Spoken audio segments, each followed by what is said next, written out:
और न्यूज 18 पर उमा भारती एक्सक्लूसिव। जी हां, हमारे सीनियर एडिटर प्रवीण दुबे के साथ उमा भारती हैं। प्रवीण जी, ओवर टू यू। बहुत शुक्रिया पुनीत, बहुत शुक्रिया। राम मंदिर आंदोलन का जिक्र जैसे ही आता है, एक नाम जो सबसे पहले ख्याल में ध्यान में आता है वो नाम है उमा भारती जी का। उमा भारती जी हमारे साथ बैठी हैं। उमा जी, बहुत लंबी लड़ाई आपने कैसे उस वक्त से लड़ी, अब राम मंदिर निर्माण की शुरुआत होने वाली है। आपको उम्मीद थी कि अपने जीवन काल में कभी आप मंदिर बनते देख पाएंगी? ये जो आंदोलन चला है, अभियान बल्कि ये चला है 5 शताब्दी, और इसकी अंतिम परिणति हुई जब सुप्रीम कोर्ट का निर्णय आया जी। ये एक बात के सहारे चला, वो था विश्वास और आस्था। मुझे लगता है कि आस्था के सहारे इतना बड़ा अभियान, ये दुनिया के ज्ञात और अज्ञात इतिहास का सबसे बड़ा उदाहरण होगा।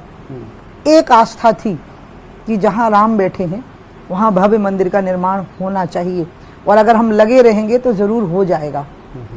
तो ये बात तो मन में थी कि हम लगे रहेंगे तो हो जाएगा, और इसी आस्था से हो पाया, नहीं तो ये हो नहीं सकता था, क्योंकि इसके पीछे मुख्य चीज आस्था थी। उस समय का कोई हॉस्पिटल का, वहाँ का कोई सर्टिफिकेट नहीं था किसी मेडिकल कॉलेज का कि भगवान राम का इस वार्ड में जन्म हुआ और ये हमारे पास में रजिस्टर है, ऐसा कुछ तो था नहीं ना। क्या चीज थी? आस्था। और वो चल रही थी लाखों साल से, फिर हजारों साल से, फिर 500 साल से उस आस्था पे अभियान शुरू हो गया। तो मुझे लगता है कि आस्था पे चला हुआ अभियान शायद विश्व का अनोखा है, पूरे चारों युगों का, जो अंत में सफल हुआ और जिसपे संविधान की मुहर लगी और कानून की मुहर लगी। 6 दिसंबर की घटना के बाद कई बार ऐसे उसे सांप्रदायिक रंग भी दिया जाने लगा। ऐसे में जो पूछना चाह रहा हूँ वो ये कि उम्मीद थी आपको, जब उतनी खींचातानी चल रही थी, कि आप अपने जीवित रहते देख पाएंगे मंदिर? मेरे को एक बात मालूम थी कि उस स्थान पर मुसलमानों की आस्था नहीं है, उनको जबरदस्ती उससे जोड़ा जा रहा है, क्योंकि मुसलमानों की आस्था मक्का मदीना में है, या यहाँ हाजी मलंग है, या अजमेर का दरगाह शरीफ है, क्योंकि इन स्थानों का एक महत्व है और इनका एक इतिहास है। इसी प्रकार से वेटिकन सिटी ईसाइयों का है, उसका एक महत्व है, उसका एक इतिहास है। इस जगह का तो एक इतिहास है ना कि एक हमलावर आया और वो हमलावर ने भारत की अस्मिता को खंडित किया और उसने अपनी विजय की स्मारक को धार्मिक रूप देने की कोशिश की। ये बात मुसलमानों को भी मालूम थी, हिंदुओं को भी मालूम थी, और यही एक चीज थी जिससे हमको पता था कि अंत में हमको वो समय देखने को मिल सकता है। लेकिन आपने जो दूसरी बात कही उसमें यह है कि ये बात मेरे मन में रहती थी कि अगर कभी ऐसी बात होगी, कि सच्ची बता रही हूँ, लगेगा कि मैं बहुत भावुक हो रही हूँ, कि राम मंदिर के निर्माण में नींव में किसी जीवित व्यक्ति को रखना होगा, तो मैं उसके लिए तैयार थी। कहते हैं कि कोणार्क के सूर्य मंदिर में एक जीवित बालक की बलि चढ़ाई गई थी। इसी प्रकार से अगर यहाँ ऐसी कोई बात कभी कोई मांग लेता, कि बहुत लोग बलिदान हुए हैं, बहुत बड़ी बात। हाँ, बलिदान बहुत हुए हैं, लेकिन वहाँ उन बलिदानों की श्रृंखला में मैं बहुत सामान्य व्यक्ति होती, लेकिन उसमें होती, मैं उसके लिए तैयार हो जाती। इतनी मेरी व्यग्रता थी वहाँ की मंदिर बने। अच्छा, जो स्वामी स्वरूपानंद सरस्वती जी हैं, शंकराचार्य, वो कह रहे हैं कि मुहूर्त बहुत अच्छा नहीं है और ये गलत मुहूर्त में पूजा हो रही। अब महाराज इतने बड़े विद्वान हैं और वो इस देश में सबसे बड़े विशेषज्ञ माने गए हैं विधि विधान के, उनके बराबर का विशेषज्ञ कोई नहीं होगा अभी, सारे शंकराचार्य उनको मानते हैं। यही बात वो फोन पे कहते नृत्य गोपाल दास जी को या चंपत राय जी को, शांति से। उनने भी टीवी पे ही कही ये बात, और वो भी ये कहा साथ में कि इस पर राजनीति नहीं होनी चाहिए, और इस पर उनने फुल मतलब राजनीति की, पूरी तरह से बोला। सो मैं महाराज को निवेदन करूंगी कि मैं तो मुहूर्तों की विशेषज्ञ हूं नहीं। तो एक बार चंपत राय जी और नृत्य गोपाल दास जी हैं, सब संत हैं अयोध्या के, वो भी बड़े जानकार लोग हैं मुहूर्तों के, और राम के भक्त हैं, वैष्णवों का गढ़ है अयोध्या। मैं तो एक रामायण की चौपाई मुझे मालूम है, भाव कुभाव अनख आलस हूँ और नाम जपत मंगल दिश दस हूँ। भाव से जपिए, कुभाव से जपिए, आलस्य से जपिए, राम का नाम लेते ही 10 दिशाओं में मंगल हो जाता है।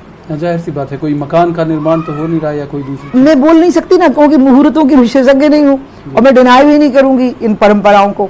मैं तो ये कहूंगी कि मोदी जी थोड़े समय के लिए श्री राम की शिला अपने हाथ में लेकर उसको रखेंगे, और राम का नाम लेने मात्र से जब 10 दिशाओं में मंगल होता है, तो ये बात स्वरूपानंद जी से बेहतर कौन समझ सकता है।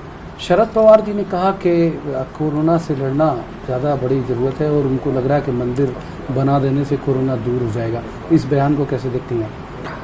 जब जो कंपनी वहाँ काम कर रही, वो कोरोना में काम नहीं कर रही थी, जो इंजीनियर और आर्किटेक्ट वहाँ काम कर रहे हैं वो कोरोना में काम नहीं कर रहे थे। मोदी जी के बारे में तो स्वयं शरद जी जानते हैं कि मोदी जी तो एक ऐसे प्राइम मिनिस्टर हैं कि वो 24 घंटे में शायद 2-3 घंटे ही झपकी लेते होंगे, बाकी पूरे समय काम करते हैं। वो जहाज में काम करेंगे, वो कार में भी काम करेंगे, हवाई अड्डे से लेकर राम मंदिर के स्थान तक, बस उतनी देर 5-7 मिनट वो काम नहीं करेंगे। तो इसमें कोरोना को इसके साथ में जोड़ देना, ये मुझे शरद पवार जी जैसे व्यक्ति का तर्क ही समझ में नहीं आया, मैं आपको बताऊं। बल्कि मुझे ये लगा कि शायद कुछ लोगों को इसकी जलन हो रही है कि शांति से कैसे होते जा रहा है। सुप्रीम कोर्ट का निर्णय आया, आप देखो पूरे देश ने जिस तरह से एकात्म शब्द आएगा इसके लिए कि एक आत्मा के साथ स्वीकार किया और इतनी शांति रही, मुझे लगता है इसकी बहुत बड़ी तकलीफ हुई है लोगों को, क्योंकि उससे देश की छवि बहुत निखर के आई दुनिया के सामने। आपको बराक हुसैन ओबामा का वो ऑब्जर्वेशन याद है, जब यहाँ से गए अच्छे खासे खा पी के और वहां जाकर के बोलते हैं कि भारत में सांप्रदायिक सद्भाव की जरूरत है, और अभी अमेरिका में जो दंगे हुए, अश्वेतों के ऊपर जो अत्याचार हुए, उस पर वो कुछ नहीं कर पाए। उन्होंने भारत की छवि कितनी खराब की थी। सुप्रीम कोर्ट के निर्णय के बाद जो सद्भाव इस देश में देखने को मिला, उसने उन सारी धारणाओं का खंडन कर दिया कि ये देश भावनात्मक मुद्दों पर एकात्म हो सकता है। ये तय हुआ कि आस्था के मुद्दों पर एकात्म हो सकता है। यही एक जलन है इस एकात्मता की। ये जो नेपाली प्रधानमंत्री ने कहा कि वो तो बता रहे हैं कि नेपाल के वीरगंज के पास जो अयोध्या है वहां भगवान राम पैदा हुए, तो भगवान राम को नेपाली बोल दिया तो हमको क्या फर्क पड़ेगा इससे? अगर वो एक मंदिर, मेरे को जब लोग खंडन कर रहे थे टीवी पे या उस पर गुस्सा कर रहे थे, तो तभी मेरे मन में था, मैं आपको बहुत धन्यवाद दूंगी कि आपने मुझसे सवाल कर लिया। अगर वो कहते हैं कि राम नेपाल में पैदा हुए थे, तो एक राम मंदिर वहां बना लें, वो अच्छा भव्य मंदिर बना लें, ओली जी खुद ही बना ले, उसमें क्या फर्क पड़ने वाला है? क्योंकि सरयू वहां नहीं है, कोई फर्क नहीं पड़ेगा, दूसरी नदी के किनारे बना दे, क्योंकि अयोध्या का सिग्निफिकेंस सरयू के साथ है ना, राम और सरयू का जुड़ाव है आपस में। तो चलिए कोई दूसरी नदी के किनारे हो जाएगा। इसलिए मैं होली से आपको आमंत्रण दूंगी कि आप बनाइए एक मंदिर, नेपाल में बनाइए, भव्य मंदिर बनाइए, इससे भी अच्छा बनाइए। अच्छा, सियासत में आपके विपक्षी और जिन्हें आप बड़े भाई का दर्जा भी देती हैं, दिग्विजय सिंह जी, वो कह रहे हैं चारों पीठों के शंकराचार्य को आमंत्रित नहीं किया, ये गलत है, चुन चुन के लोगों को बुलाया जा रहा है, बीजेपी के लोगों को बुलाया जा रहा है, इसे कैसे देखती हैं? जिन व्यक्ति का आप नाम ले रहे हैं वो बयानवीर हैं और वो बयानों में ही रह गए हैं, और इसलिए उनकी बातों का कोई महत्व नहीं है, क्योंकि अभी वो लिस्ट सार्वजनिक नहीं हुई है कि वहाँ कौन आएगा और वहाँ कौन नहीं आएगा। कोरोना के कारण आखिरी घड़ी तक इसमें बहुत सारी बातें होनी हैं। इसलिए मैं उनको ये कहूँगी कि अभी आप कैसे अंतर्यामी हो गए हो, जो इन चीज़ों का पता लग गया है, इन चीज़ों पे अभी उनको टिप्पणी नहीं करनी चाहिए। लेकिन उनका स्वभाव है ना कि वो बिना टिप्पणी के मानेंगे नहीं, और वो मजाक का विषय बनेंगे, लोग उनका व्यंग करेंगे, उनको घर में बैठने के लिए मजबूर कर देंगे। आज भी उन्होंने मुहूर्त को लेकर फिर टिप्पणी कर दी कि मुहूर्त ठीक नहीं है। वो आपको लगता है कि जानकार हैं जो मुहूर्त, ज्योतिष, इस सब के? मुझे नहीं पता है। मैंने तो आपको पहले कहा ना कि मुहूर्तों की विशेषज्ञता स्वरूपानंद जी के पास होगी, नृत्य गोपाल दास जी महाराज के पास होगी, आपस में ही बात कर लें तो ज़्यादा अच्छा है। और मेरी अपनी आस्था यह है कि राम का नाम लेके जो काम शुरू करोगे वो दसों दिशाओं को मंगल करता है। तो ये मेरी अपनी, लेकिन मेरी निजी बात है, मैं मुहूर्त के विशेषज्ञ में नहीं हूँ। लेकिन मैंने दिग्विजय सिंह जी के बारे में कहा ना, वो बयानों के विशेषज्ञ हैं कि उनको हर चीज़ पर बोलना ही होता है, उनको कुछ परेशानी रहती है, उनको हर चीज़ पर बोलना होता है, और बोलने का ही तो कारण है कि जो नाश हुआ है यहाँ मध्य प्रदेश में भी जो हुआ। दी, आपने कहा अभी कि वो लिस्ट सार्वजनिक नहीं हुई, 200 लोगों की संख्या जरूर नहीं, वो 200 लोग भी हैं ऐसा अखबार लिख रहे हैं, तो हम क्यों उस पर बोलें? क्योंकि हम तो मोदी जी में समा गए हैं, और हमारे लिए तो यही खुशी का क्षण है, वो ना घटेगी ना बढ़ेगी। कि मैंने जो आपको पहले कहा कि इस आंदोलन की विशेषता है कि आस्था के सहारे चला है आंदोलन, और अंत में पुरातत्व ने जो इसके साक्ष्य प्रस्तुत किए माननीय सुप्रीम कोर्ट के सामने, उन साक्ष्यों को सुप्रीम कोर्ट ने मान्यता प्रदान की। लेकिन इसकी आस्था तो लाखों साल से है वहां पर, इसलिए ये हमारे लिए ज्यादा महत्व रखता है कि ये घटना हो रही है, और ये वो घटना हो रही है जिसमें मेरे जैसे लोग, हमें तो यकीन ही नहीं था कि हम जीवित लौटेंगे। जैसे कारगिल में जाते हुए सैनिकों को लौटना चमत्कार था, और शहीद हो जाना सामान्य बात थी, क्योंकि ऊपर की ओर जाना था। इसी तरह से हमको 2 बार ऐसा लगा अयोध्या में जाते हुए कि हम नहीं लौटेंगे शायद, लेकिन हमारे मन में भय नहीं आया, संकोच नहीं आया जाते समय। हमारे लिए यही आस्था पर्याप्त है। ये खुशी मेरे लिए कितनी बड़ी है कि मोदी जैसे व्यक्ति का हाथ से ये काम हो रहा है, क्योंकि मोदी साधारण व्यक्ति नहीं है। मोदी आज दुनिया में 2-3 जो दुनिया के नेता हैं, भारत के नहीं, अब भारत में तो किसी से उनकी तुलना हो ही नहीं सकती, उसमें से एक है। और ये व्यक्ति पहले हिमालय में तप किए हैं, कई वर्षों तक, फिर मुख्यमंत्री बने हैं, फिर प्रधानमंत्री बने हैं और पहले से ज्यादा बहुमत प्राप्त करके बने हैं। एक ऐसे विशिष्ट व्यक्ति के हाथ से ये कार्य हो रहा है कि इससे बड़ी प्रसन्नता हमारे लिए कुछ नहीं हो सकती, गर्व का क्षण और कुछ नहीं हो सकता। लेकिन आप उस आंदोलन की बहुत शुरुआत से जुड़ी रही और लगातार आपने संघर्ष किया, बहुत सारे मुकदमेबाजी आपने झेली, आप कभी पीछे, आपने कभी ये नहीं कहा, पश्चाताप नहीं किया कई बार कि मैं उससे जुड़ी या कोई नुकसान, तो आपको नहीं लगता कि जब उसका भूमि पूजन हो तो आपको वहाँ होना चाहिए? नहीं, मेरे लिए बिल्कुल इशू नहीं है, उसका भूमि पूजन हो ये मेरे को ज्यादा विशेष लग रहा है। मेरे वहां होने से ऐसी क्या बात हो जाएगी, राम की जन्मभूमि की पुष्टि हो गई। वो दोनों तीनों डोम में से बीच का डोम रामलला का, ये खंडपीठ ने भी कहा, जो पहली खंडपीठ बैठी थी 3 जजेस की, और वो इंडिस्प्यूटेडली कहा था तीनों ने। डिस्प्यूट अगर थे तो दूसरे मुद्दों पे थे, इस पे नहीं थे। जो चैलेंज हुआ था कोर्ट में वो भी ये मुद्दा चैलेंज नहीं हुआ था। तो मेरे लिए तो ये ज्यादा विशेष बात है ना। इस आंदोलन में जो हीरो बनने की कोशिश करेगा, इसमें जो नायक बनने की कोशिश करेगा और जो इसमें मैं करने की कोशिश करेगा, वो महापाप का भागीदार होगा। इसलिए मैं उस पाप की भागीदार नहीं होना चाहती हूँ कि मैं आकांक्षा रखूं कि मैं वहीं रहूं। नहीं, मैं आकांक्षा रखूं कि रामशिला वहां रखी जाए और राम मंदिर का निर्माण प्रारंभ हो। इस मसले को लेकर कांग्रेस कई बार आप लोगों पर तंज भी करती रही। एक आध बार प्रियंका जी का भी बयान आया, जो शब्दशः ऐसा नहीं था, भाव यही था कि ये बीजेपी वाले जो हैं वो कहते हैं मंदिर वहीं बनाएंगे लेकिन तारीख नहीं बताएंगे। तो अब मंदिर भी बन रहा है, तारीख भी तय होगी। तो जिस महिला का आप नाम ले रहे हैं, मिसेस वाड्रा, मैं उनको कहूंगी कि जब मोदी जी अपने हाथ से रामशिला रख रहे हो तो वो भी अपने कमरे में तुलसी की माला लेके उसमें बैठ जाएं और टीवी पर जब दिखे कि शिला रखी जा रही तो श्री राम जय जय राम का जप करें, क्योंकि उनको देखने को मिल गया वो चीज जिसकी वो कल्पना कर रही थी, हम पे व्यंग कस रही थी। तो हो सकता है इससे कांग्रेस के कुछ पाप कट जाए, जो पाप उनने देश का बंटवारा करके किया, जिसमें 10 लाख लोग मरे, जो पाप उनने धर्म के नाम पर देश का बंटवारा और फिर धर्म के नाम पर 10,000 सिखों को मार के किया, हमेशा दंगे करवाए, झगड़े करवाए, फसाद करवाए। हो सकता है श्री राम जय राम बोल देने से पाप कुछ कम हो जाए। उस वक्त उमा जी क्या कर रही होंगी जिस वक्त भूमि पूजन हो रहा है, यदि आप वहाँ अयोध्या नहीं गई तो? मैं तो अभी अयोध्या होके आ गई हूँ। मैं जब सीबीआई की कोर्ट में गई, देखिए अभी एक केस हम लोगों पर चल रहा है 6 लोगों पर, जिस पर सीबीआई ने चार्जशीट फ्रेम की है। और आप हमारी सरकार की निष्पक्षता देखिए कि हमारी सरकार के समय पे हम पे चार्जशीट फ्रेम हुई है, 2017 में हुई है अप्रैल में, जिसमें अडवाणी जी हैं, मैं हूँ। तो इसलिए उस चार्जशीट में हम पे जो आरोप लगाए हैं सीबीआई ने, उनका जवाब देने का कोर्ट ने हमें मौका दिया, सीबीआई की स्पेशल कोर्ट में, और मेरे को लखनऊ में बुलाया गया। वहाँ से मैं अयोध्या गई, चंपत राय जी ने मुझे बुलाया और राम जन्मभूमि न्यास के सभी लोगों ने मेरा बहुत सम्मान से मुझे रामलला के सामने ले गए। और जब मैं रामलला के सामने खड़ी हुई, मैं आपको बताऊं, तो मैं उसी क्षण के लिए जिंदा थी शायद, जब मैंने वो मैदान सपाट देखा, वहाँ रामलला देखे। अब आपका इंटरव्यू बिगड़ जाए। नहीं, बिल्कुल नहीं। आप, मैं समझता हूँ आपकी भावनाएं, आप शुरू से उससे जुड़ी हुई हैं, तो वाकई जी बात पूरी गई। अब इट्स वेरी डिफिकल्ट। नहीं, फिर भी मैं समझता हूँ आप, हाँ। आप मन से जुड़ी हुई हो। जैसा हमने कहा भी, ये कितनी बड़ी बात है, हम अपने तमाम दर्शकों के लिए एक बार फिर दोहराएं कि उन्होंने कहा कि अगर कोई जीवित व्यक्ति की को शिला के नीचे रख के और शिलान्यास हो सकता है तो वो उसके लिए राजी हैं। तो आप अंदाज लगा सकते हैं कि किस हद तक इसलिए भावनात्मक तौर पर जब रामलला की मैंने वहाँ आरती देखी, और वो जिस लकड़ी के स्ट्रक्चर में, बहुत सुंदर स्ट्रक्चर बनवाया है वहाँ पे, उसमें मैंने उनको बैठे देखा, तो मेरे को विश्वास ही नहीं, मतलब मुझे लगा कि ये जिंदगी का अमूल्य क्षण है मेरे जीवन का, और इसके लिए प्रसन्नता, संतुष्टि, खुशी, ये शब्द बहुत छोटे पड़ गए थे उसमें। तो इसलिए मेरे लिए तो पर्याप्त हो गया है। और अब तो हम ट्रायल को फेस कर रहे हैं और मैं खुशी से फेस कर रही हूँ। और आपने सच में कहा, मैंने उसमें भागीदारी की आंदोलन में 20 साल। मैं 1 दिसंबर से 6 दिसंबर तक वहाँ मौजूद थी। मैंने राम जन्मभूमि अभियान में भागीदारी की। इस पर मैं कभी अपोलोजेटिक नहीं रही। इस पर मुझे हमेशा गर्व रहा अपने आप पे। मुझे लगा कि मेरा जीवन धन्य हुआ इससे। एक ऐसे बहुत सारे ऐसे विषय थे उमा जी, आप तो बहुत वरिष्ठ बीजेपी की नेत्री हैं, जैसे कश्मीर धारा 370 वाला मामला हो, ट्रिपल तलाक वाला हो, राम मंदिर, तो हम देख ही रहे हैं, जो लगता था कि हल नहीं होंगे कभी। अब इस सरकार में एक एक करके लगभग सारे मसले हल हुए।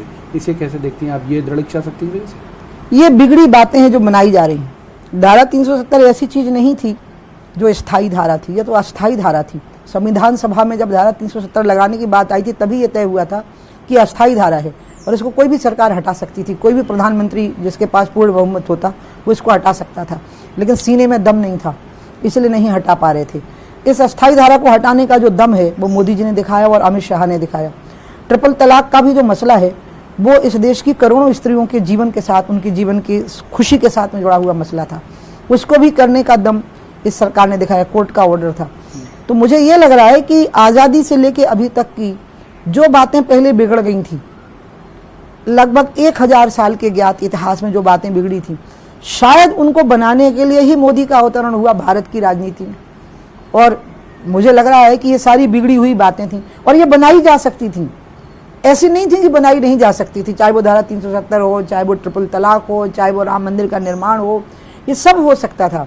लेकिन वोट की भूख ने अंधा कर दिया था नेताओं को, और इसलिए उसके मारे वो कर ही नहीं पाते थे। इनकी आंखों में एक ज्योत जगी, इनके हृदय में अदम्य साहस की ज्वाला जगी मोदी और अमित शाह के, और उसी का परिणाम है कि हम ये दिन देख रहे हैं। अच्छा, राहुल गांधी, कई बार थोड़ा सा राजनीतिक बात भी कर लेते हैं। राहुल गांधी ये लिखते हैं, अक्सर ट्वीट करते हैं, वो कहते हैं कि भाजपा जो है वो संस्थागत तरीके से झूठ का प्रचार करती है, बड़े ऑर्गेनाइज्ड वे में झूठ बोलती है, ये आरोप लगाते हैं राहुल गांधी। वो बेचारे कई बार झूठ बोले, फिर उन्होंने कहा मेरे से गलती हो गई। आपको पता है कितनी बार ऐसा हुआ, उन्होंने कहा मेरे से स्लिप ऑफ टंग हो गया। कहा है ना उन्होंने, मैं तो एक सच जानती हूँ, और वो कांग्रेसियों को समझना पड़ेगा कि जब तक नेहरू गांधी खानदान से मुक्ति नहीं पाओगे कांग्रेसियों, तो कांग्रेस तो भारत तो कांग्रेस से मुक्त हो गया, अब कांग्रेस बिल्कुल ही समाप्त हो जाएगी। इसलिए इनसे भी मुक्ति पाइए, इस परिवार से। इनके बयानों को महत्व आप लोगों को देना पड़ रहा है, क्योंकि आप लोकतंत्र के रक्षक हो, मीडिया के लोग, तो आपको विपक्ष की बात कहनी ही होगी, इसलिए आप कह रहे हो। नहीं तो इनका अस्तित्व तो कहाँ बचा। चुनाव हारे हुए लोग हैं, बुरी तरह से चुनाव हारे हुए लोग हैं, दूसरे में चुनाव में हार गए, उत्तर प्रदेश में बुरी तरह से निपट गए। इनके बयानों का कोई महत्व नहीं, पता नहीं वो क्या कह रहे हैं, मुझे तो समझ में नहीं आ रहा। क्या राम झूठ थे? क्या राम झूठे थे? क्या राम नाम झूठा है? क्या अयोध्या झूठी है? क्या राम जन्मभूमि झूठी है? क्या वो ये कहना चाहते हैं? क्या वो ये कहना चाहते हैं कि कश्मीर की धारा 370 अस्थायी नहीं थी? क्या संविधान में की संभावित कही गई ये बात झूठी थी? मतलब वो बिना पढ़े उन बातों को बोल रहे हैं, उन्हें समझ नहीं है कि वो कह क्या रहे हैं। मुझे तो ये लग रहा है कि उनको ये समझ में नहीं आ रहा कि वो कह क्या रहे हैं। इसलिए मुझे तो ये चिंता लगती है कि जो कांग्रेस के लोग हैं वो किस दिन खड़े होंगे इस बात के लिए कि इनको अब घर बिठाओ सबको। और जो पुरानी पार्टी है कांग्रेस, मेरे मन में कांग्रेस के लिए बहुत सम्मान है। मोतीलाल नेहरू, जवाहरलाल नेहरू, इंदिरा जी, राजीव जी, सीताराम केसरी जी, नरसिंहा राव जी, यहाँ के भी मध्य प्रदेश के अर्जुन सिंह जी बहुत अच्छे नेता रहे हैं, लेकिन मजाक बना दिया अब इन लोगों ने। दिग्विजय सिंह जी का गुरु चेला दोनों एक ही जैसे, दिग्विजय सिंह जी और राहुल गांधी जी। अच्छा, राहुल और प्रियंका दोनों में पॉलिटिकल मैच्योरिटी आपको किसमें ज्यादा दिखती है? कि मैं इनको इस लायक नहीं समझती कि मैं इन पर टिप्पणी करूं। आप यकीन करिए मुझे बिल्कुल घमंड नहीं है, क्योंकि मैं तो अपने आप को एक बहुत सामान्य व्यक्ति मानती हूं, और मैं ईश्वर की कृपा है, लोगों की कृपा है कि मेरा नाम बहुत चर्चित हो गया। अन्यथा ना मुझ में बुद्धि है ना समझ है, लेकिन फिर भी मैं इनको इस लायक नहीं समझती दोनों को। क्योंकि आपने पूछा इसलिए मैंने जवाब दे दिया, नहीं तो इन पर टिप्पणी देना भी मेरे को लगता है अपने स्तर से नीचे गिरना है। अच्छा, एक आरोप आपकी पार्टी पर और लगता है जी, वो लगता है कि जनमत चोरी कर ले रहे हैं आप लोग। जैसे एमपी में हुआ, अब राजस्थान की बारी है, कांग्रेस कहती है आप जनमत मिला कांग्रेस के लिए, चुरा लिया आप लोगों ने, ये आरोप कांग्रेस लगाती है। इनके दो नौजवान नेता थे, वो पीढ़ियों से पार्टी में थे, यहाँ ज्योतिरादित्य थे, वहां सचिन है। ये लोग राहुल गांधी की ईर्ष्या का शिकार हुए हैं, क्योंकि राहुल गांधी के नेतृत्व में वो शक्ति नहीं है, वो ऊर्जा नहीं है, और कांग्रेस का भट्टा बैठा। और ये दोनों नौजवान ऐसे थे जो प्रखर थे, जो कार्यकर्ताओं में बहुत लोकप्रिय थे। तो ये तो खुद की इनकी ईर्ष्या का शिकार हुई है इनकी पार्टी। इनके हाथ में जनमत था, और इसके बाद भी अगर लोग इनका साथ छोड़ रहे हैं तो उनको अपना भविष्य अंधकार में लग रहा है। उन्हें लग रहा है हमें यहाँ आगे बढ़ने का अवसर नहीं मिलेगा। यहाँ भारतीय जनता पार्टी है जहाँ परिवारवाद नहीं है, जातिवाद नहीं है, संप्रदायवाद नहीं है। बताइए नरेंद्र मोदी कैसे घर के हैं? बताइए मुझे। अमित शाह के पिताजी का नाम आपको याद है क्या? शिवराज जी कैसे घर के हैं? मैं खुद कैसे घर की हूँ। मैं 11 साल केंद्र मंत्री रही हूँ, मैं मुख्यमंत्री रही हूँ। योगी आदित्यनाथ कैसे परिवार के हैं। यहाँ सबको आगे बढ़ने का मौका मिल रहा है, जिनमें भी आगे बढ़ने की दम है। कांग्रेस में जिसमें भी दम होती है उसका इतना अपमान करते हैं, इतनी बेइज्जती करते हैं। वो सचिन का इतना अपमान किया, इस ज्योतिरादित्य जी का इतना अपमान किया। इस अपमान के मूल कारण है महा ईर्ष्या, जलन इन दोनों भाई बहन के मन में। ये चाहते हैं कि पूरे समय यही टीवी पे देखें, यही आगे रहें, और दम इनमें है नहीं। तो ऐसी स्थिति में वो हाल हो गया, जैसे खेतों में नहीं लकड़ी पर कपड़ा टांग देते हैं, और चिड़ियाँ उसको देख के भागती रहती हैं। बाद में चिड़ियों को पता लगता है तो लकड़ी पर टंगा हुआ कपड़ा है। इस प्रकार के लोग हैं ये दोनों, और ये असली नेता थे, दमदार नेता, इसलिए इनकी ईर्ष्या का शिकार हुए हैं। ये कोई जनमत का हरण नहीं हुआ है। अच्छा, योगी जी की फंक्शनिंग आप बहुत करीब से देख भी रही हैं। यूपी के सीएम हैं, बहुत सख्ती उनके अंदाज में। अभी शिवराज जी का जो अभी सीएम बने वो भी बहुत सख्ती कर रहे हैं माफिया के खिलाफ और जो अपराधी हैं इनके खिलाफ। ज़्यादा बेहतर आपको ज़्यादा पावर के साथ काम करते हुए कौन दिखता है? कंपैरिजन बिल्कुल नहीं करना चाहिए, क्योंकि स्थितियां अलग हैं। उत्तर प्रदेश सपा और बसपा की जातिवादी राजनीति में विभाजित हो चुका था। उत्तर प्रदेश की ब्यूरोक्रेसी भी जातिवाद में विभाजित हो चुकी थी और सपा और बसपा में विभाजित। कांग्रेस तो वहाँ मृतप्राय हो चुकी थी, सपा बसपा में विभाजित हो चुकी थी। योगी एक बहुत ही सामर्थ्यवान, बड़ा निर्लिप्त किस्म का व्यक्ति है, निर्विकार, निर्लिप्त। उनकी लिप्तता नहीं है किसी भी चीज़ से, वो सिर्फ काम करते हैं और पूरे समय काम करते हैं और सिर्फ विकास की बात करते हैं। योगी ने इस मिथक को तोड़ा है जो हमारे बारे में फैलाया गया था कि ये साधु संत हैं, ये क्या सरकार चलाएंगे। नोएडा में जाने की हिम्मत ना मायावती ने की और ना अखिलेश ने, जो अपने आप को बहुत पढ़ा लिखा मानते हैं ये लोग, और ये मानते हैं हम परंपराओं और रूढ़ियों को नहीं मानते। नोएडा के बारे में मिथक था ना कि जो नोएडा जाएगा वो हार जाएगा। योगी तो हर हफ्ते नोएडा जाते हैं उसके डेवलपमेंट के लिए और पूरे पश्चिमी उत्तर प्रदेश के लिए। इसलिए हमने साबित कर दिया कि हम भगवान पर विश्वास करते हैं लेकिन अंधविश्वास को नहीं मानते। इसलिए इनकी आपस में तुलना मत करिए। मध्य प्रदेश शांति का टापू है। मध्य प्रदेश की तासीर अलग प्रकार की, उत्तर प्रदेश की तासीर अलग प्रकार की, और दोनों अपने अपने क्षेत्र में सफल हुए। लेकिन अभी ज्योतिरादित्य सिंधिया जी और उनके बहुत सारे समर्थक बीजेपी में आ गए, तो जो संघ की विचारधारा से पोषित और पल्लवित नहीं है, वो आपको लगता है ग्राह हो जाएंगे आपकी पार्टी में? अच्छा, मैं संघ के बारे में आपको बताऊं। परम पूजनीय गुरु जी ने एक बात कही थी कि जो शाखाओं में आते हैं वही स्वयंसेवक नहीं है, वो स्वयंसेवक कहलाएंगे। लेकिन जो शाखा में नहीं आते हों और हमारी तरह सोचते हैं तो वो भी हमारे साथी और सहयोगी हैं। ज्योतिरादित्य जी का तो परिवार हमारे अधिष्ठान में ही है। उनकी दादी राजमाता विजया राजे सिंधिया जब छत्तीसगढ़ भी मध्य प्रदेश का हिस्सा था, उस समय पर जनसंघ में आई, कांग्रेस को खत्म करते हुए, ध्वस्त करते हुए आई। उन्हीं के सहारे यहाँ हमने 77 में सरकार बनाई और फिर उसके बाद हमने 80 में भी उन्हीं के सहारे पे हमने, इसमें 90 में हमने सरकार बनाई जब पटवा जी की सरकार बनी। इसलिए मुझे तो ये लग रहा है कि ज्योतिरादित्य कांग्रेस में थे क्यों? वो तो है ही ऐसे, उनका स्ट्रक्चर ही ऐसा है, टोटल पॉलिटिकल स्ट्रक्चर, कि असल में उनको शुरू से ही भाजपा में, माधवराव जी को ही जनसंघ में होना चाहिए था। ये राजमाता सिंधिया जी की इच्छा थी, तो वो एक स्वाभाविक पार्टी में आए हैं। और वो संघ के स्वयंसेवक होना, ऐसी अनिवार्यता राष्ट्रीय स्वयंसेवक संघ संगठन के लोग कभी नहीं बोलते, और वो हर बात में नहीं बोलते। उनने राष्ट्रवादी सोच हमारी घुट्टी में डाल दिया है और हम उसके अनुसार आचरण करते हैं। अभी जब वो आपसे मिलने आए थे, आपने कहा कि इस आदित्य की ऐसी ज्योति है जो न केवल प्रदेश बल्कि दुनिया में फैलेगी। इसके मायने बयान के? मैं देखिए उनसे बहुत स्नेह रखती हूँ, और ये स्नेह तब से है जब मैं 8 साल की थी और मैं उनके महल में गई और तब उनका जन्म नहीं हुआ था। जब उनकी माँ बहुत छोटी थी, विवाह हुए 1-2 वर्ष हुए थे, शायद जन्म हो गया हो ज्योतिरादित्य का उस समय पे, और तब से उस परिवार में मेरा बहुत बहुत आत्मीयता है। और आज खुलासा करती, सबको पता है कि मैं ज्योतिरादित्य के खिलाफ चुनाव प्रचार करने नहीं गई कभी। मैंने भाजपा को कह रखा था कि क्या वसुंधरा आती है उनके खिलाफ प्रचार करने, वो भी बीजेपी में है, तो मैं भी बीजेपी में हूँ, बुआ हूँ उसकी, मैं नहीं जाऊँगी चुनाव प्रचार करने। मैं उनसे बहुत स्नेह रखती हूँ और उसी स्नेह के कारण मैं उनको दुआ दे रही थी कि इनका नाम ही ज्योतिरादित्य है, जो आदित्य यानी सूर्य की ज्योति हैं, तो जगमगाएंगे। और आप देखिएगा मध्य प्रदेश में भी जगमगाएंगे, देश में भी उनका प्रकाश फैलेगा। वो व्यक्ति ही ऐसा है, बहुत शालीन, विनम्र और बहुत ही संस्कारवान और बहुत ही विनम्र। आपको लगता है ना, लोग कहते हैं सामंती परिवार के हैं, अकड़ दिखाते हैं, नहीं, मैं ज़्यादा अकड़ दिखाती हूँ, मैं होता हूँ जब किसान परिवार की हूँ। वो बहुत विनम्र और सुशील हैं। वो तो एक धारणा, एक मिथक बन जाता है ना किसी के बारे में, वो मिथक बना दिया गया उनके बारे में। तो बुआ को फिर भतीजे को पार्टी में लाने में इतना लंबा वक्त क्यों लगा? क्यों आप कभी भी बोल देती डांट के आ जाओ बीजेपी में? ऐसा मैं कभी सोचती नहीं, जिसको जहाँ रहना है रहे, क्योंकि लोकतंत्र में देखिए ये सामंती सोच है कि सब हमारी ही पार्टी में हो। लेकिन हाँ, क्योंकि ये तो सामंतवादी सोच था ना कि सारा हमारा आधिपत्य होना चाहिए। कोई खुशी से आए तो ठीक है, उसको वहाँ परेशानी हो रही है वो हमारे यहाँ आ जाए तो ठीक है। हम क्यों उसको मोटिवेट करेंगे, नहीं तुम गलत जगह पर हो। और एक पढ़े लिखे बुद्धिमान व्यक्ति को हम कैसे मोटिवेट कर सकते हैं? एक आपकी जो शुरू से मैं बहुत, अभी जब से मैं देख रहा हूँ आपको, आप सीएम थी तब से मैं देख रहा हूँ, आपकी एक राजनीति का अंदाज बड़ा दम वाला है और बहुत एक सिद्धांतिक तरीके से आप राजनीति करती हैं। तोड़ फोड़ कैसे आपके स्वभाव में शामिल हो गई? एक एमएलए आप लेके आ गई बीजेपी में। वो तो ऐसा हुआ कि उसकी जिद थी कि दीदी के घर से जाऊंगा और उनको प्रणाम करके जाऊंगा।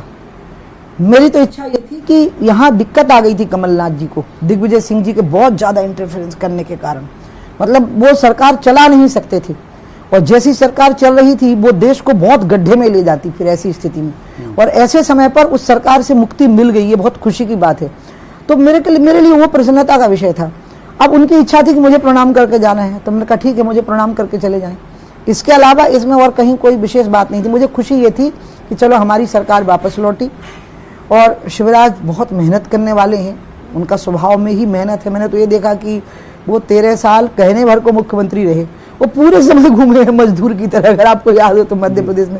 रियली इतना हार्डवर्क, मैंने हार्डवर्क किया है कुछ इश्यूज के लिए, जैसे तिरंगा के लिए, घुसपैठ के खिलाफ, अयोध्या के लिए बहुत किया। हाँ, लेकिन अयोध्या का पीरियड बहुत लंबा रहा। आप यकीन नहीं करोगे, कई बार मैं 7-8 रात सिर्फ ट्रेन में सोई, और बाद में समझ में आया कि मैं तो पलंग पर बहुत दिनों से नहीं सोई हूँ। और 24 घंटे पब्लिक मीटिंग चल रही, जब टाइम बार नहीं होता था इलेक्शन में, उस समय पर, अयोध्या आंदोलन के समय पर, यूपी वगैरह के चुनाव में। गंगा के लिए तो एक तपस्या का भाव रहा, संघर्ष का भाव नहीं रहा, क्योंकि 20,000 करोड़ की फंडिंग हो गई, कैबिनेट में अप्रूवल हो गया, बहुत अच्छा लगा मोदी जी को। तो मैं तो 2016 में ही बोली सबसे पहले कि मेरे को अगर प्रधानमंत्री जी अनुमति दे देंगे तो मैं मंत्री पद छोड़ के गंगोत्री से गंगा सागर तक पैदल चलना चाहूंगी। और पूछा भी, जो इंटरव्यू ले रहे थे, देश के बहुत बड़ा चैनल था, नाम नहीं लूंगी उनका यहाँ पे, कि आप पैदल क्यों चलना चाहेंगी। तो मैंने कहा था उनको कि इसमें 11 मंत्रालय हैं केंद्र सरकार के जो स्टेक होल्डर हैं, और 5 राज्य हैं, और इन सबको एक करना ये प्रधानमंत्री कर सकते हैं, या जो व्यक्ति चलता जाएगा उसके दबाव से ये काम करने लग जाएंगे। और अगर दोनों का मेल हो गया तो ये काम आसानी से हो जाएगा, नहीं तो कठिन है। प्रधानमंत्री भी बहुत चिंतित हैं गंगा के लिए, उनके लिए गंगा बहुत महत्व रखती है, और इसलिए मैंने 2019 के चुनाव नहीं लड़ने के बारे में 2018 से ही अपनी बात कहनी व्यक्त शुरू कर दी, और मैंने कहा मैं 2024 का चुनाव जरूर लड़ूंगी। और अमित शाह जी ने मेरा बहुत सम्मान किया, पार्लियामेंट बोर्ड में मेरी बहुत सराहना करते हुए उन्होंने इसकी घोषणा की थी। जब यहाँ से 7वीं प्रज्ञा चुनाव लड़ रही थी, बहुत लोग उन्हें उतना नहीं जानते थे, सबको लगा दूसरी उमा भारती आ गई, मतलब वैसे ही आक्रामक, वैसे ही सबके लिए उपलब्ध। वो अभी उनके मूवमेंट को लेकर बहुत सवाल उठते हैं कि वो लोगों से मिल नहीं पाती हैं, मिलती नहीं है, मतलब उमा जी का अंश लोगों को उसमें देखने नहीं मिल रहा। नहीं, वो असल में मैं उनके बारे में बताऊं, उनके साथ मेरी तुलना नहीं हो पाएगी, उनने बहुत कष्ट उठाया है। देखिए, मेरा तो बहुत सम्मान रहा है, और मैं आपको बताऊं, मैं एक अच्छे खुशहाल किसान परिवार में पैदा हुई। मैं 4 भाइयों में सबसे छोटी थी, तो मेरा बहुत इंतजार हुआ मेरे जन्म का। I was a very welcomed child in my family, welcomed female child, ठीक है। फिर 8 साल की उम्र से तो मैं हाथों हाथ ले ली गई। मेरे पहले बर्थडे पे मुझे कार गिफ्ट की राजमाता विजया राजे सिंधिया जी ने। मैं 11 साल की थी तो मेरे पास ड्राइवर था, प्राइवेट सेक्रेटरी था, और महल में रहने का एक हिस्सा था, पहले जयविलास में, फिर रानी महल में। मैं तो बहुत सुविधाओं में रही हूँ। फिर मैं प्रवचन करने लगी तो दुनिया ने हाथों हाथ उठाए, मेरे लिए हेलीकॉप्टर हायर होते थे, प्राइवेट प्लेन हायर होते थे। फिर मैं राजनीति में आई तो भाजपा ने मेरा बहुत सम्मान किया। प्रज्ञा ने तो बहुत कष्ट उठाए हैं, बहुत तपस्या की है, और इसने वो नाम नहीं लिए साहब अपने मुंह से, जो नाम इससे बुलवाने की कोशिश की गई। लोग चाहते थे इसको मारपीट करते हुए, जब टॉर्चर हुआ है इसका वहाँ महाराष्ट्र में कस्टडी में जब ये थी, कि ये कुछ नाम ले दे बचने के लिए, और ये तो सिर्फ ओम ओम बोल के रह जाती थी। और ये प्रज्ञा ने नहीं बताया, जिनने टॉर्चर किए उन लोगों में से कुछ लोगों ने मुझे बताया कि हमने इनको इतना भयानक टॉर्चर किया, लेकिन ये महिला है कि बच रहे ये, कि इसने अपने मुंह से वो नाम नहीं लिए जो हम इसे निकलवाना चाहते थे। इसलिए वो सामान्य महिला नहीं है। अगर वो नाम उसने ले दिए होते तो बलवा हो गया होता देश में। उसने बहुत बड़ी कुर्बानी दी है देश के लिए और कई देश के महापुरुषों के लिए। इसलिए मैं तो उनके, इसलिए आपने देखा होगा मैं उनके चरण छूती हूँ, जबकि वो मेरे से 10 साल छोटी होंगी, और मैं उनको बहुत मानती हूँ। उनका स्वास्थ्य वाकई, उसकी हड्डियाँ तोड़ दी हैं पूरी, आपको पता ही नहीं।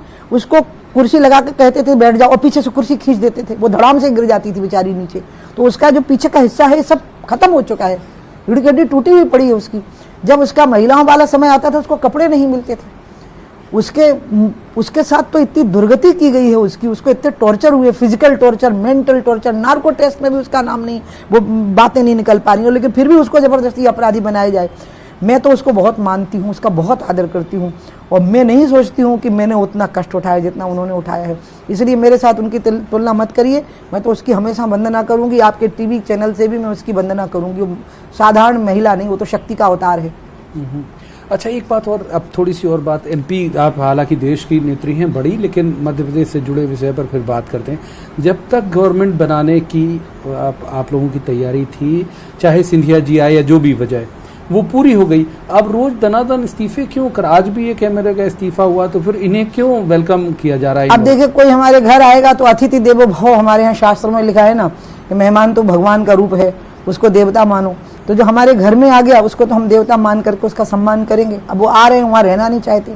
मुझे तो लगता है अगर कमलनाथ जी ने फ्लोर टेस्ट होने दिया होता तो आप यकीन करो 30 से 40 विधायक उधर से इधर हो गए होते वहीं विधानसभा के अंदर, जिनसे हमारी बात ही नहीं हुई कभी, लेकिन वो इधर से उधर हो गए होते, क्योंकि कांग्रेस का अस्तित्व तो खत्म कर दिया दिग्विजय सिंह जी ने। यहाँ पर उनका कैंपेनर सिर्फ ज्योतिरादित्य था, उसने भयानक कैंपेनिंग की, चंबल ग्वालियर संभाग में हमारा सुपड़ा साफ कर दिया, 1-2 सीटें हमें मिल पाई, और उसका इतना अपमान, इतनी बेइज्जती की ज्योतिरादित्य की। आखिर वो उसी दादी का बेटा है ना, विजय राजे सिंधिया का पोता है, उनका अपमान कांग्रेस में हुआ था, कांग्रेस को ध्वस्त करके आ गई थी, वो जनसंघ उन्हीं के दम पे खड़ा हुआ था, और इसलिए आज वो हमारे यहाँ पे स्वाभाविक भाव से आ गए। तो ये तो सब स्थितियां बननी थी ऐसी जैसी बन गई हैं, इसमें तो कांग्रेस खत्म हो गई है मध्य प्रदेश। अब यहाँ लगभग वही स्थिति है जो वेस्ट बंगाल में हो गई थी, 40 साल वहाँ कम्युनिस्टों का शासन रहा। अब यहाँ पर व्यक्ति का भी महत्व नहीं रहेगा, आप देखिएगा, अब यहाँ पार्टी रूल करेगी, पार्टी ही नेता होगी, यहाँ पर पार्टी का ही कार्यकर्ता नेता होगा। कांग्रेस खत्म हो गई है यहाँ पर। अब आ रहे हैं अतिथि देवो भव हैं, सब आ रहे हैं। कमलनाथ कह रहे हैं, आप कह रहे हैं अतिथि देवो भव, कमलनाथ कह रहे हैं कि अटैचियां हैं आप लोगों की जो उन्हें खरीद के ले जा रही हैं। वो कह रहे हैं कि साहब बाजार लगा के बीजेपी बैठ गई है और अब हम कर क्या सकते हैं, जो बिकाऊ है वो जा रहे हैं। तो मतलब उनके यहाँ ऐसे लोग हैं कि वो बिकाऊ हैं, वो संस्कार नहीं दे सके उनको अच्छे।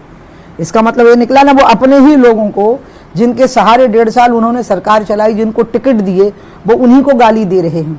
तो वो तो स्वयं अपने ही संस्कारों के ऊपर ऐसा कर रहे हैं। मैं तो इसमें वो स्वयं सोचें कि वो बोल क्या रहे हैं, बोलने के पहले उनको सोचना चाहिए कि वो बोल क्या रहे हैं। अच्छा, ये आपने एक बयान और दिया था उमा जी, आपने कहा था कि बजाय बाई इलेक्शन कराने के, उस वक्त 24 सीटें थी, अब तो आज 27 हो गई, 24 सीटों को चुनाव के बजाय बीजेपी को मध्यावधि करा लेना चाहिए। इससे तो मैं आज इसको तो मैं आज भी कहूंगी, इसको मैं हमेशा कहूंगी। एक तो मध्य प्रदेश के बारे में क्या है कि जब मेरे को भाजपा में लाया गया तो उस समय पर मुझे उत्तर प्रदेश से चुनाव लड़ाया गया, चरखारी से, और 4 लोगों का नेतृत्व घोषित हुआ 2012 के यूपी के विधानसभा के चुनाव में, फिर 17 में भी घोषित हुआ और हमारी सरकार बनी। उस समय पर मैं मध्य प्रदेश में आती थी, यहाँ रहती थी घर में आकर के, वो शिवराज जी से मिलना जुलना होता रहता था, लेकिन यहाँ की राजनीति में मैं दखल नहीं देती थी। अब मैं यहीं पे, मेरा बेस है, यहाँ घर है मेरा भोपाल में, मैं यहाँ रहती हूँ, और मैं खुद दखल बिल्कुल नहीं देती हूँ, मुझसे दखल दिलवाया जाता है। बात करते हैं मुझसे, शिवराज जी आते हैं, बीरी शर्मा आते हैं, नरोत्तम जी आते हैं, गोपाल भार्गव, सारे लोग आते हैं, मुझसे मिलते हैं। तो जब बात करते हैं तो मुझे टोटल बातचीत में ऐसा लगा कि हमारी स्थिति तो ऐसी है कि अगर हम अभी विधानसभा भंग कर दें और राष्ट्रपति शासन लगा के यहाँ पे चुनाव कर दें गवर्नर के रूल में, तो यहाँ पर हम वो वाली मेजॉरिटी हासिल कर लेंगे जो 2003 में मिली थी। मैं आज भी उस बात पर कहूँगी कि मैं उस पर कायम रहूँगी कि हाँ मैंने ऐसा कहा था, और आज भी मैं उसको श्रेष्ठ बात मानूंगी, मतलब मैं नंबर 1 चॉइस यही मानूंगी। ये सेकंड ऑप्शन है कि जिसमें विधायक हमारे यहाँ आ रहे हैं। अब ये 24 की जगह 26 उपचुनाव हो रहे हैं, 27 आज 27 हाँ 27, अभी पता नहीं आगे क्या क्या होगा, मैं तो कह ही रही हूँ ना आपको। और ऐसे मिलाकर के 30-40 सीटों पर चुनाव होने की स्थिति आ जाए, इससे बेहतर होता कि हम विधानसभा, मतलब मैं ये नहीं समझ पा रही हूँ कि असेंबली डिसमिस करने के लिए जो चीज़ें चाहिए पड़ती हैं वो ठीक ही नहीं थी, क्योंकि गवर्नर तो कॉन्स्टिट्यूशनल डिसीजन लेंगे, तो फिर मुझे कहा जाएगा मैं कॉन्स्टिट्यूशन की जानकार नहीं हूँ। नहीं, मैं कॉन्स्टिट्यूशन की जानकार हूँ, लेकिन फिर भी मैं ये कहूँगी कि मैं इसी को प्रेफर करती कि यहाँ पर विधानसभा भंग करके राष्ट्रपति शासन लगा के चुनाव हो और शांति के साथ में यहाँ भारतीय जनता पार्टी की सरकार बने और हम भयंकर मेजोरिटी यहाँ प्राप्त करें, और फिर आराम से, अभी तो 15 ही साल हुए ना, तो 25 साल और चलाएं, कम से कम 40 साल हमारी सरकार रहे। मैं आज भी इस पे कायम हूँ, मैं जो बात मैंने कही थी मैं उस पर बिल्कुल अडिग, उससे इधर उधर नहीं हुई। कांग्रेस एक आरोप और लगाती है कि बीजेपी में जो भी नए लोग जाते हैं, कांग्रेस से अगर हैं या किसी दूसरी पार्टी से, तो बीजेपी उन्हें डंप कर देती है, एक निश्चित समय के बाद उनको डंप कर देती है। तो ये इनको निश्चिंत रहना चाहिए ज्योतिरादित्य सिंधिया और उनके साथ जो लोग आए हैं उन्हें, कि नहीं? उनको याद है कि उनकी दादी के साथ क्या हुआ। उनकी दादी जब तक रही वो सर्वोच्च सत्ता मानी गई भारतीय जनता पार्टी की, और वो कांग्रेस से आई थी, और संघ ने उनका बहुत आदर किया, विश्व हिंदू परिषद ने उनका बहुत आदर किया। बीजेपी के तो वो सर माथे पे बैठी रही, अटल बिहारी वाजपेयी और अडवाणी जी उनके उठ के खड़े हो जाते थे। इसलिए ये तो इस पर निर्भर करता है कि सामने वाले का बर्ताव कैसा है जो आया हुआ है उस व्यक्ति का। और बल्कि ऐसे बहुत कम लोग हैं जो भाजपा छोड़ के गए और वापस लौटे, उनका इतना सम्मान हुआ हो। उसका एक उदाहरण मैं हूँ। मैं भाजपा छोड़ के गई और मैं वापस लौटी, वो 5.5 साल सबके दिमाग से निकल गए। उसमें थोड़ा मेरा भी कंट्रीब्यूशन रहा कि उन 5.5 सालों में मैं विचारधारा से अडिग नहीं हुई, अपनी विचारधारा से। बल्कि मैं हमेशा बोलती हूँ कि भाजपा एक गंगा है और मैं उस गंगा की एक बहुत निर्मलतम धारा थी मेरी पार्टी, और वो वापस गंगा में आकर के मिल गई, मूल धारा में आकर के मिल गई। इसलिए हमारी पार्टी तो विचारों को देखती है, आचरण को देखती है, जीवन शैली को देखती है, और वो ठीक से अपने आप को ढाल करके चलते हैं तो वो तो हमारे सर माथे पे बैठते हैं, वो हमारे ही लोग होते हैं, चाहे वो कहीं भी हो। राम जब लंका में पहुंचे हैं तो आखिरी घड़ी तक विभीषण भी आया, वो तो बहुत देर बाद में आया। हनुमान जी आए हैं, वो तो सीता के हरण के बाद आए हैं, और सारा बदला लेने का काम ही हनुमान जी ने किया। और आज हम हनुमान जी का नाम लेते हैं, उनको राम का बहुत बड़ा भक्त मानते हैं। हम तो यही मानते हैं ना, राम द्वारे तुम रखवारे, होत ना आ गया मैंने पैसारे। तो हनुमान जी रामचंद्र जी की जिंदगी में कब आए हैं बताओ? अयोध्या में तो नहीं मिले ना, वो उनको आखिरी में मिले हैं जाकर के। तो इसलिए जो लोग आते हैं वो किस समय पे आते हैं उसके आधार पर उनकी महत्ता भी होती है। आप उमा जी को हम आने वाले दौर में कहाँ सक्रिय देखेंगे? आपने कहा कि आप 2024 का चुनाव लड़ेंगी, तो कहाँ, तो एमपी देखें हम या बाकी एमपी से बाहर कहीं? ये सब मैंने, अमित शाह जी अब अध्यक्ष नहीं है, लेकिन मेरी उनकी बहुत आत्मीयता है, मैं उनका बहुत सम्मान करती हूँ और वो मुझे दीदी दीदी ही बोलते हैं। तो इसलिए ये सब वो तय करेंगे, मैंने उन पर छोड़ रखा है अमित जी के ऊपर। लेकिन मेरे को सारी चुनौतियाँ जितनी मिली मैंने सब ठीक करी ना, मतलब मैंने कर दिया उसको। हुबली का मिला तिरंगा, युवा मोर्चा अध्यक्ष के नाते काम मिले, यहाँ सरकार बनाने को मिला, अयोध्या आंदोलन का मिला, अब गंगा मिली है। तो गंगा अविरल और निर्मल हो जाए, ये काम पूरा हो जाए। और ये सांसद होने और मंत्री होने से इसमें विघन आ जाना था, क्योंकि मंत्री बनकर के जो प्लानिंग बनानी थी मैंने बिल्कुल लॉजिकल प्लानिंग बनाई, तभी तो वो फंडिंग हुई उतनी। कैबिनेट का अप्रूवल सामान्य तरीके से हो नहीं सकता था। और मैं आपको बताऊं, जब काउंसिल ऑफ मिनिस्टर्स में जब प्रदर्शन किया, इसका प्रेजेंटेशन किया, तो जो इसके वर्ल्ड बैंक के जो इंटरनेशनल हेड थे उनको कोट किया शक्तिकांत दास ने, और उन्होंने कहा कि वो कह के गए कि किसी भी नदी की इतनी अच्छी प्लानिंग दुनिया में नहीं बनी है, इतनी अच्छी प्लानिंग बनी वो। उसका कारण मैं नहीं हूं, मैं तो महामूर्ख किस्म का प्राणी हूं, अबोध, सच्ची बता रही हूँ, आप यकीन मानिएगा। उसका कारण था जिनकी संगत में मैं रही, फिर गंगा के समय पे पर्यावरणविद, वैज्ञानिक, साधु संत, जानकार, आंदोलनकारी जो गंगा के लिए कि उन सबसे मिलकर के जो निचोड़ के बिल्कुल एक वेद की रचना सी हुई गंगा के लिए, निर्माण के वेद की। अब वो काम इतना महत्वपूर्ण है मेरे लिए इस समय पे, बल्कि मैं चंपत राय जी को, जो राम जन्मभूमि न्यास के सेक्रेटरी जनरल हैं, और महाराज जी को, नृत्य गोपाल दास जी को बोलती हूँ कि राम का मंदिर तो बन रहा है, लेकिन कौशल्या जी ने कहा था सीता जी को कि राम तभी तक रहेंगे जब तक गंगा की धारा रहेगी। अचल रहे यही बात तुम्हारा, जब लग गंग जमन जल धारा। तुम्हारा सौभाग्य तब तक अखंड रहे जब तक गंगा और जमुना की धारा है। इसलिए गंगा और जमुना की धारा ठीक करो ताकि राम का नाम अखंड रहे। तो राम से ही जुड़ा हुआ गंगा का काम है, इसलिए चुनाव नहीं लड़ी, सांसद बनने का लोभ छोड़ा, मंत्री बनने का लोभ छोड़ा। अब मुझे गंगोत्री से गंगा सागर तक पैदल चल रही थी, पाँव में फ्रैक्चर हो गया मेरा ऋषिकेश में, फिर वो फिजियोथेरेपी होते का टाइम आया तो लॉकडाउन हो गया। अब एक 4-4.5 महीने का काम बचा है, उसके बाद पार्टी जो कहेगी वो करूंगी। फरवरी 2021 के बाद चुनाव तो अब 24 में होगा लोकसभा का, तो वो लड़ूंगी। कहाँ से लड़ूंगी, क्या होगा, ये सब शिवराज जी हैं, अमित शाह जी हैं, जगत जी हैं, ये लोग फैसला, हम इसमें नहीं पड़ेंगे। अच्छा ये बताओ जी, ये तो अपने आप में बहुत अच्छी बात है ना कि मैं कहीं से भी चुनाव लड़ सकती हूँ। बिल्कुल, मतलब मैं ये लोकप्रियता का परिचायक है। नहीं, अच्छी बात है। मैं लोकप्रियता तो अपने आप को नहीं मानती, आप यकीन करो, मैं अपने आप को ना मोगली मानती हूँ। मोगली मध्य प्रदेश में ही हुआ था ना, Mowgli is a real figure ना, he is not an imaginary figure. हाँ, तो मोगली यहीं के जंगलों में था। अब वो इतना उत्साह और फूर्ति से और साहस से भरा हुआ था, उसको पकड़ के ले आए। फिर जो हुआ हो उसका मानवीय सभ्यता में। तो मोगली का तो इतिहास नहीं पता है अंत का, मेरा तो सबको पता है कि मोगली जैसा एक व्यक्ति पकड़ के ले आया गया और मेरे को मुख्यमंत्री बना दिया। तो जैसा मोगली हो जाता बेचारा मुख्यमंत्री बन के, केंद्रीय बन के, सांसद बन के, वैसी मैं होती गई, वैसे ही काम करती गई। मैं डेयरिंग थी, मैं ऊर्जा से भरी हुई थी, प्रसन्नता से भरी हुई थी, लेकिन मैं अपने आप में कोई गुण नहीं मानती, मैं तो अपने आप को मोगली मानती हूँ। चाइना को लेके एक बात और कर लेते हैं उमा जी। चाइना को लेके अब विपक्ष भी बहुत आरोप लगा था आपकी सरकार पर, नरेंद्र मोदी जी की सरकार पर, कि ठीक से हैंडल नहीं कर पाए। कई बार ये हो गया कि भाई चाइना विड्रॉ कर रहा है, फिर पता लगता है नहीं सारे सैनिक उसके वही हैं, वो विड्रॉ नहीं कर रहा। तो कुछ जो विपक्ष के आरोप में दम दिखता है आपको? कांग्रेस के लोगों को क्या है, इनको लगता है कि लोगों की याददाश्त कमजोर है, इनको ये ध्यान नहीं है। जैसे ये कहते हैं ना, धर्म के नाम पे हमने विभाजन कर दिया देश का, तो इन्हें याद ही नहीं है कि धर्म के नाम पे इन्हीं ने विभाजन किया, हिंदुस्तान पाकिस्तान ने बनाया। इसी तरह से नेहरू जी के कारण जो स्थितियां बनी, धारा 370 आई, कश्मीर में जो स्थितियां बन गई, चाइना की स्थितियां भी उस समय पे बिगड़ी। मैं चूंकि विदेश मंत्रालय की प्रवक्ता नहीं हूं और इस विषय पे बोलने की मेरी पात्रता नहीं, लेकिन भारत के नागरिक के नाते तो बोलने की पात्रता है कि आज हम जो भी कष्ट उठा रहे हैं वो नेहरू जी की भूलों के कारण उठा रहे हैं। और कांग्रेसियों को लग रहा है कि हिंदुस्तानियों की याददाश्त कमजोर है। अरे उस समय के सैनिक अभी जीवित हैं जो उस समय शिकार हो गए थे नेहरू जी के इस भ्रम जाल का, तो उन्हें लगता था कि चाइना हमारा दोस्त है। इसलिए कम से कम कांग्रेस के लोगों को मैं कहूँगी कि चुप रहो, घर बैठो और इस चीज को देखो कि मोदी इन चीजों को कैसे डील करते हैं। सारी बिगड़ी हुई बातें बनाएंगे वो, जितनी बातें बिगड़ गई थी आजादी से पहले और आजादी के बाद, सारी बातों को बनाएंगे। और इसलिए शांति से उन बातों का साथ दो, जब जरूरत पड़े तो आलोचना करो। अटल बिहारी वाजपेयी से सीखो कि कुछ बातों में सरकार के साथ होना होता है और कुछ बातों में जनता के साथ होना होता है। उमा जी, आपने न्यूज 18 से बात करने के लिए वक्त निकाला, बहुत बहुत शुक्रिया आपका। तो ये थी उमा भारती, जिन्होंने बहुत सारे मसले पर बात की, मंदिर निर्माण पे बात की, देश की सियासत पे बात की, एमपी की सियासत पर बात की और कुछ अपने बारे में भी कहा, खुद को कहा कि वो मोगली है। तो इस चर्चा में इतना ही। आप देखते रहिए न्यूज 18 मध्य प्रदेश छत्तीसगढ़।